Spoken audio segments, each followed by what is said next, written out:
शहनाज फिर मैदान में आ गए। मरियम साहिबा, क्या ये साजिश नहीं थी कि आपकी जमात ने सिर्फ 10 महीने में गरीब अवाम की चीखें निकलवा दी हैं? क्या ये साजिश नहीं थी कि 10 महीनों में इस मुल्क को बरसों पीछे धकेल दिया गया? क्या ये साजिश नहीं थी कि मुल्क को डिफॉल्ट के करीब ला खड़ा किया? इस हुकूमत ने अवाम को जीने के काबिल तक नहीं छोड़ा और ना ही मरने के काबिल छोड़ा। मरियम साहिबा, ये साजिश, ये तबाही किसी 5 के टोले की नहीं बल्कि दर्जन भर जमातों के उस टोले की है जिसे पीडीएम कहा जाता है, पीडीएम। और सिर्फ मरियम नवाजी नहीं बल्कि राना साहब भी अदलिया पर शदीद तदीद करने में मरियम से पीछे नहीं रहे। सुनिएगा जरा उन्हें भी। ये जो एक बैनर है जिसपे लिखा है कि दामाद हाई कोर्ट नामंजूर, मामला ये है कि इंसाफ सिर्फ होना नहीं चाहिए, होता नजर आना चाहिए।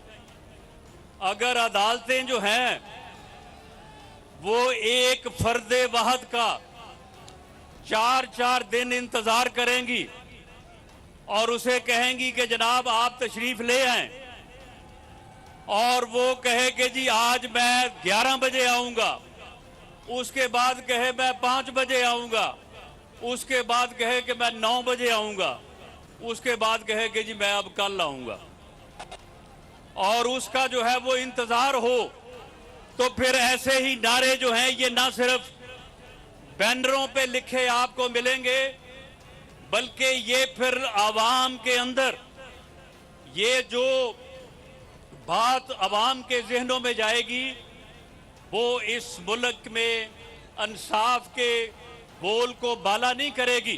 बाज साहिबान ऐसे हैं कि जिनका एक माजी है कि उन्होंने मॉनिटर जज बन के इस बात को मैनेज किया कि मियां नवाज शरीफ को एक झूठे केस में जो है वो सजा दी जाए। अच्छा जी, इमरान खान साहब के जो 4 दिन है राना साहब को दुखी कर रहे हैं, मगर नवाज शरीफ साहब जो 4 साल से मुल्क वापस नहीं आए, उनके इंतजार पर तो आपने सोचने समझने बोलने की कोई जरूरत तक नहीं की है। 4 दिन पर आपने अदलिया के खिलाफ नारे लिखवा लिए, तो फिर 4 साल से गायब नवाज शरीफ साहब पर तो पूरे दीवान लिखे जा सकते हैं। और बात साहिबान ऐसे हैं जिनका माजी ऐसा है वैसा है कहने वाले राना साहब को अपना माजी क्यों याद नहीं है, जो जुल्म की दास्तान आपने मॉडल टाउन लाहौर में रकम की थी। और इस किस्म की जो सियासी सूरत हाल में जैसे जैसे घड़ी की सुई आगे बढ़ रही है, पंजाब और KPK में इंतखाबात कराने की मोहलत रफ्ता रफ्ता खत्म होती जा रही है और 1 माह से ऊपर गुजर चुका है और आगे रमजान और फिर ईद आनी है। ऐसे में सुप्रीम कोर्ट के असखुद नोटिस की आज से समाअत शुरू हुई, जो कल भी जारी रहेगी, और जो तफसीली समाअत है वो पीर को होगी। और सुप्रीम कोर्ट के 9 मोअज़्ज़ज़ जज साहिबान पाकिस्तान को आईनी बुरान से निकालने के लिए चीफ जस्टिस उमर अता बंदियाल की सरबराही में समाअत कर रहे हैं। अब सवाल ये है कि सूबाई इंतखाबात की तारीख का ऐलान करना किसकी आईनी जिम्मेदारी है? जब असम्बलियाँ रिवायत के बरखिलाफ तहलील की गई हों, PTI ने हुकूमत पर दबाव बढ़ाने के लिए पंजाब में 14 जनवरी और KPK में 18 जनवरी को असम्बलियाँ तहलील कर दी थी। उसके बाद वहाँ गवर्नर मुकर्रर किए गए जो आज तक इलेक्शन की तारीख देने से बाकायदा भाग रहे हैं।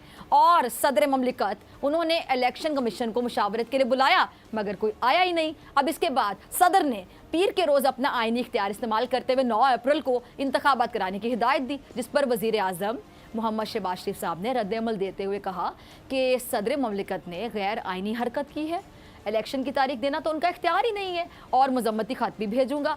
अब इस तमाम तर सूरत हाल में बिल